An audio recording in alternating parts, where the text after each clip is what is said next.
So you want a bigger cube? It's easy. All you gotta do is just pull apart other cubes, and they magically turn into bigger cubes. It's that easy. So now the question you've all been waiting for. Does this work? Well, here I have a small Rubik's Cube. And today we're going to find out. Let's go! Whoa! It really turned into a 2x2. What? Wait, does that mean? Oh my god, it actually turned into a 3x3.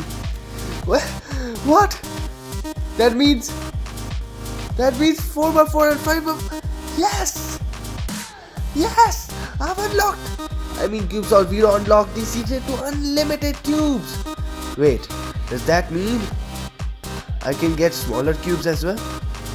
Let's find out. What? Oh my god. Yes!